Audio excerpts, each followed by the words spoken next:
Hello दोस्तों, कैसे हैं आप लोग। उम्मीद करता हूं आप लोग खुश होंगे, स्वस्थ होंगे। दोस्तों, मेरा नाम है सोनू लोधी और आप सभी का स्वागत है आपके अपने यूट्यूब चैनल स्टडी सप्लाई में।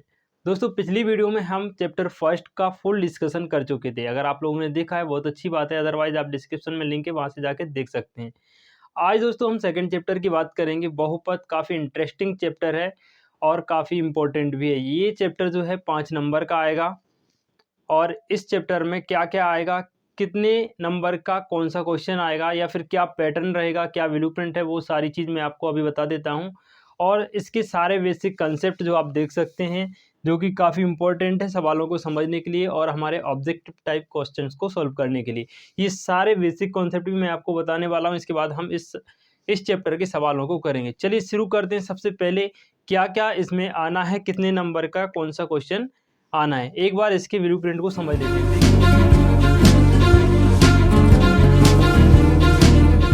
बात कर रहा हूं मैं अध्याय 2 बहुपद की। बहुपद जो कि 5 नंबर का अध्याय है। 5 नंबर के प्रश्न इस अध्याय से दोस्तों आएंगे, ठीक है ना। ये 5 नंबर को भी जो हमारा मध्य प्रदेश बोर्ड है उसने 2 भागों में डिवाइड किया है।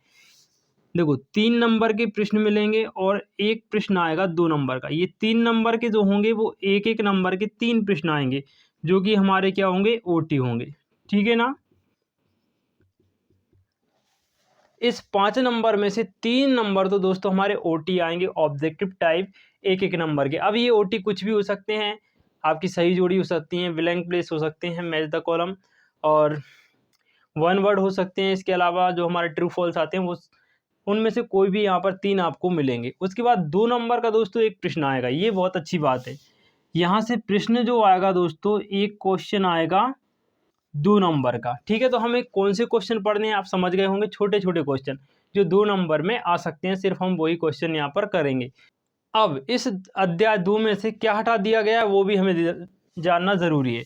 देखो, अध्याय 2 में से हमारा जो 2.3 एक्सरसाइज है, एक्सरसाइज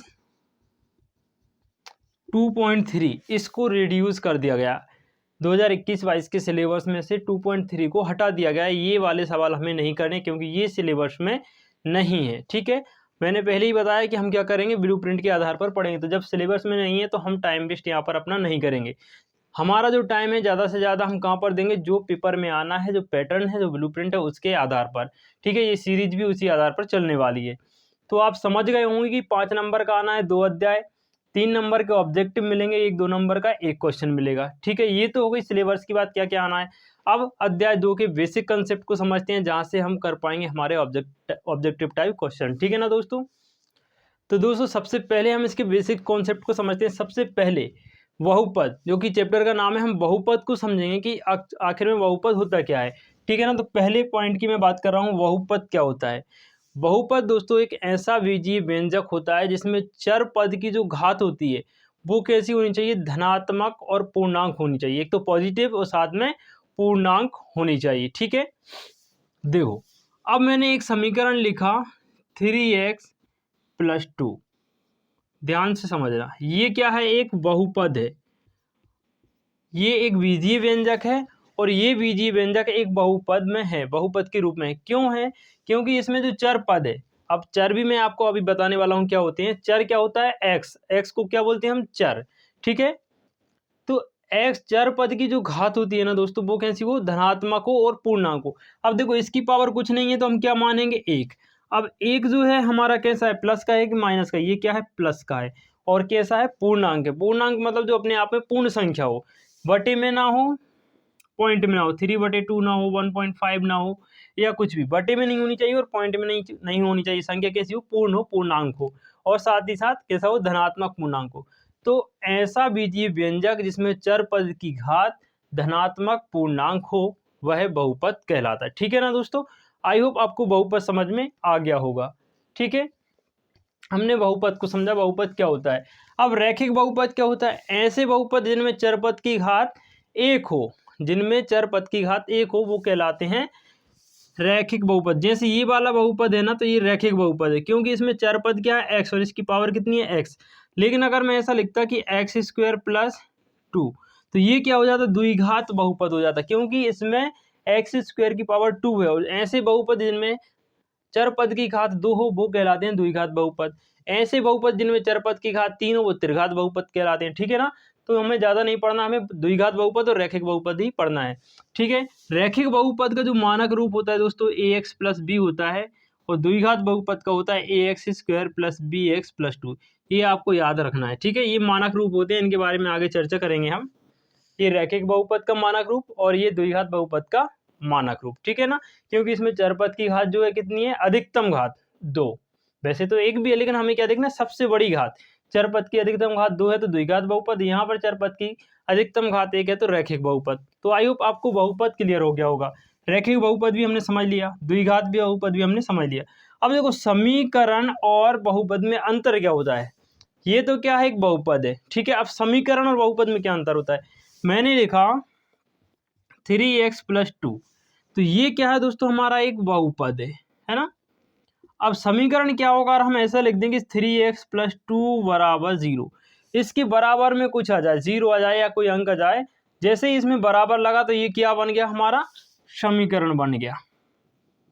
ये बन गया हमारा समीकरण। क्लियर, तो आपको बहुपद और समीकरण में अंतर क्लियर हो गया। ठीक है, अब बात करते हैं हम चर और अचर की। देखो चर क्या होते हैं, अभी मैंने बताया जो x है ये क्या है, चर। लेकिन चर जो होते हैं इनके मान परिवर्तित होते रहते हैं, बदलते रहते हैं। जैसे हमने कोई और समीकरण लिखिया 3x प्लस 2y प्लस 4 बराबर 0, ये एक समीकरण है। तो इसमें चर क्या होगा, x होगा और y। यहाँ हम x का मान रखेंगे 1 तो y का मान कुछ और आएगा, लेकिन x का मान 2 रखेंगे तो y का मान कुछ और आ जाएगा। ऐसे ही y का मान 0 रखेंगे तो x का मान कुछ और होगा।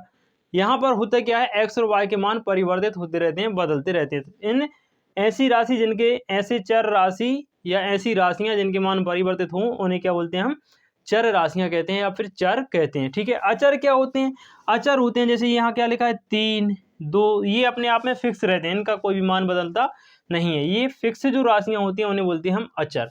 क्लियर, आगे बात करते हैं दोस्तों हम शून्यक। सबसे इम्पोर्टेंट चीज दोस्तों शून्यक, काफी इंपॉर्टेंट चीज। ठीक है ना, अब ध्यान से समझना जो मैं समझाने जा रहा हूं।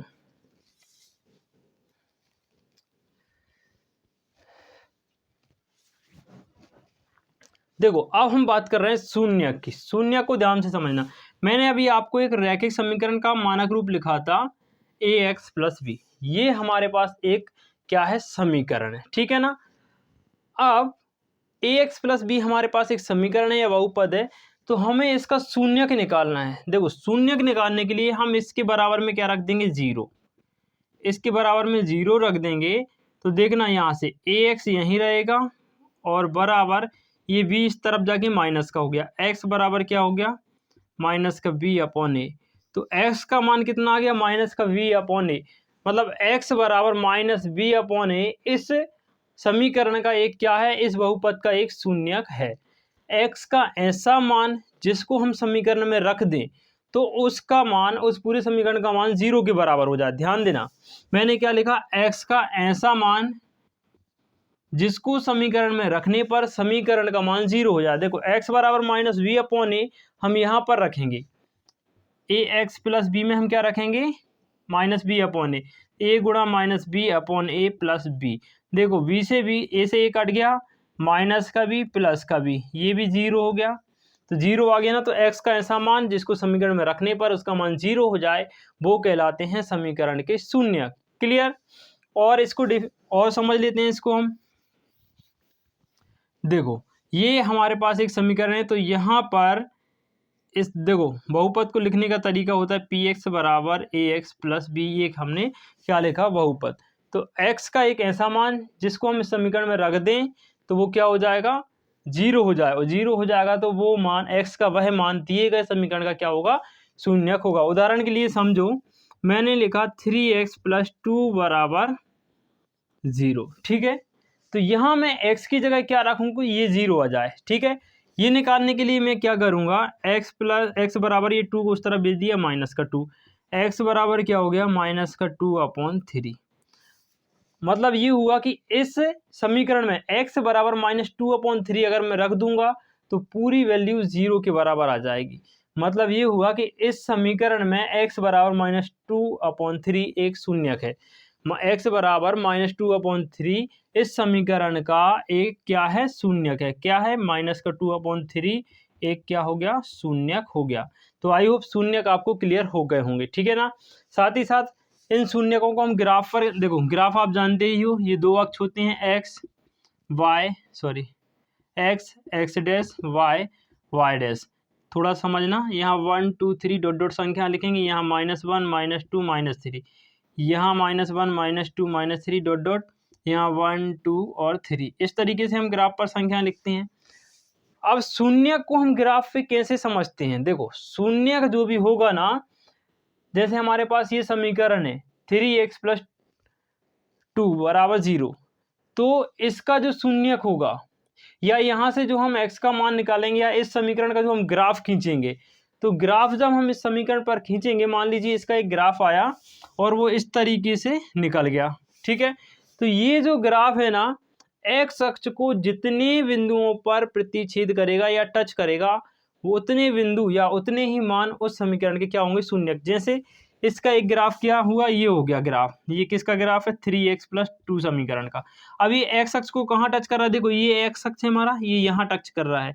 तो इस बिंदु पर x का मान देखो, x से 1 से थोड़ा इस तरफ है, मतलब ये कुछ 0.8 के लगभग है। तो ये क्या हो गया, 0.8 इस समीकरण का एक क्या हो गया, शून्यक हो गया। ये सिर्फ एग्जाम्पल के लिए है, ठीक है ना। तो समीकरण के ऐसे मान जो x अक्ष को कहीं ना कहीं प्रतिच्छेद करते हैं, ऐसा बिंदु जो x अक्ष को कहीं ना कहीं प्रतिच्छेद करता है, वो उस समीकरण का शून्यक कहलाता है। आई होप आपको बात यहाँ तक क्लियर होगी, ठीक है ना। तो ये शून्यक हो गए। अब हम समझते हैं गुणांक, ठीक है ना दोस्तों। देखो गुणांक क्या होते हैं, कोई समीकरण हमने लिखा 3x + 2y = 0 ही है हमारे पास, ठीक है ना। तो जो चर राशियों के गुणा में लिखे होते हैं, जैसे x के गुणा में क्या लिखा है 3, y के गुणा में क्या लिखा है 2, तो ये क्या हो जाते हैं, समीकरण के गुणांक हो जाते हैं या बहुपद के गुणांक हो जाते हैं, ठीक है ना। चर राशि के गुणा में लिखी हुई राशि को हम बोलते हैं गुणांक। अब लास्ट वाली चीज काफी इंपॉर्टेंट, शून्य व गुणांकों में संबंध। एक नंबर 100% दोस्तों यहाँ से आपको ऑब्जेक्टिव में आएगा, ये चीज आपको याद रखना है, ठीक है। थोड़ा मैं इसको रफ करता हूँ।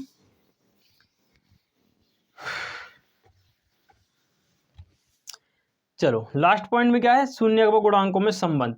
अब ये क्या होता है संबंध, देखो मैंने शून्यक आपको बता ही दिए हैं और आगे चल के और बताऊंगा इनके बारे में। शून्यकों का जो योग होता है, एक चीज और सुन लो, देखो जो रैखिक बहुपद होता है उसका एक शून्यक होगा, लेकिन जो द्विघात बहुपद होते हैं उसके दो शून्यक होते हैं, ध्यान रखना। तो क्या लिखा मैंने, शून्यकों का योग। मान लो दो शून्यक हमारे पास अल्फा और बीटा मान लिया हमने, ठीक है। अभी सिर्फ एग्जाम्पल के लिए बता रहा हूँ, अल्फा बीटा ये मान आते हैं एक्स और वाई के, एक्स के मान आ जाएंगे 2 और 3, तो वो क्या हो जाएंगे शून्यक। लेकिन अभी मैं क्या लिख रहा हूँ, अल्फा बीटा हमने मान लिए। तो शून्यकों का जो योग होता है वो होता है दोस्तों -b/a के बराबर, ठीक है। तो जो शून्यक क्या मान ली, पहला अल्फा मान लिया, दूसरा बीटा मान लिया, अल्फा + बीटा बराबर -b/a, ठीक है। ये हो गया आपका एक फॉर्मूला शून्यकों का योग। दूसरा फॉर्मूला होता है दोस्तों शून्यकों का गुणनफल, ये होता है c/a के बराबर। देखो पहला शून्यक अल्फा है, दूसरा है बीटा, दोनों का गुणनफल किसके बराबर होगा, c/a के बराबर होगा। क्लियर। तो ये सारे बेसिक कॉन्सेप्ट मैंने आपको क्लियर करा दिए, इसको थोड़ा और समझो। देखो अब ये किसकी हैं शून्यक, द्विघात बहुपद के, क्योंकि यहाँ दो शून्यक हैं अल्फा और बीटा। दो शून्यक किसके होते हैं, जिसकी घात 2 हो। द्विघात बहुपद के दो शून्यक होते हैं। द्विघात बहुपद का मैंने आपको बताया था मानक रूप, ax² + bx + c = 0। ये द्विघात समीकरण लिखा हमने। अब देखो इसके गुणांक क्या हो गए, a और b तो क्या हो गए गुणांक, और c ये भी क्या है, एक अचर पद है, अचर गुणांक है, ठीक है ना। तो ये गुणांक और शून्यक है। शून्यक क्या होंगे, x के ऐसे मान जिनको समीकरण में रखने पर 0 आ जाए। तो देखो शून्यक हमने क्या मान लिया, अल्फा बीटा। शून्यक x के मान हमने क्या मान लिए, शून्यक अल्फा बीटा, और गुणांक क्या है, a और b और c। तो इनमें संबंध क्या होता है, अल्फा बीटा को जोड़ेंगे तो -b/a आएगा, इस b को माइनस का कर देंगे और बटे में a आ जाएगा। गुणनफल क्या होता है, c/a। तो ये गुणांक और शून्यकों में संबंध हो गया। चलिए ये सारा का सारा बेसिक कॉन्सेप्ट था दोस्तों, सारा मैंने आपको समझा दिया है। अब हम चलते हैं अपनी प्रश्नावली 2.1 पर। तो चलिए दोस्तों प्रश्नावली 2.1 के सवालों को हम हल करते हैं। प्रश्न को पढ़ लीजिए। देखिए क्या दिया गया है, किसी बहुपद px के लिए y बराबर px एक बहुपद दिया है, किस रूप में है, लेकिन y बराबर px के रूप में है। ये चीज़ आपको ध्यान रखना है, y बराबर px में, ठीक है। तो जो आकृति है उसमें कुछ ग्राफ दिए गए हैं और प्रत्येक स्थिति में जो ग्राफ हैं उनकी प्रत्येक स्थिति के लिए हमें px में px के शून्यकों की संख्या ज्ञात करनी है, ठीक है। प्रश्न आपने पढ़ लिया। अब हम देखते हैं प्रश्नों को। ये इस तरीके के 6 ग्राफ दिए गए हैं, काफ़ी इजी सवाल है और हो सकता है 2 नंबर का सवाल यहाँ से आ जाए, क्योंकि छोटे सवाल है और 2 नंबर का आना है तो हो सकता है आ जाए। मैं इनको करवा देता हूँ, ठीक है। देखो मैंने अभी क्या बताया था आपको, जब मैं इसका बेसिक कंसेप्ट पढ़ा रहा था उसमें मैंने आपको एक चीज़ बताई थी कि शून्य एक्स के वो मान होंगे जहाँ पर ये जो ग्राफ है ना, ये तो देखो अक्ष हो गया हमारा ये वाला, और इस वाली लाइन को अगर ढक लें तो ये वाला लाइन और ये वाला लाइन, ये तो हो गया हमारा क्या, एक्स अक्ष या एक ग्राफ। लेकिन ये जो ग्राफ है वो दिया गया है y बराबर पी एक्स का एक ग्राफ। तो ये जो ग्राफ एक्स अक्ष को जितनी जगह टच करेगा या स्पर्श करेगा या प्रतिच्छेद करेगा उतने ही उस बहुपद के शून्यक होंगे। क्लियर। अब देखो ये जो ग्राफ दिया हुआ है ना, ये वाला, ये तो ग्राफ है, ये एक्स अक्ष को कहीं टच कर रहा है क्या? देखो ये एक्स अक्ष है यहाँ से यहाँ तक, ये जो ग्राफ है इस अक्ष को कहीं भी टच नहीं कर रहा है।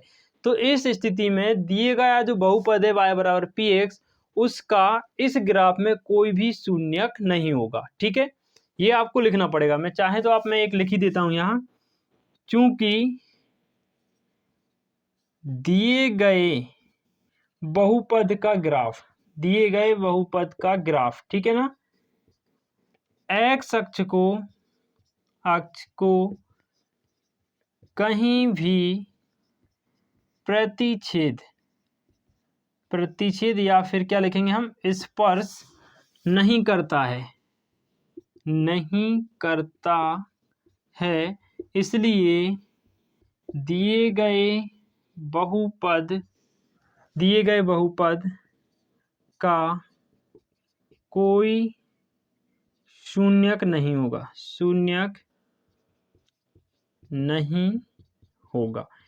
ठीक है ना।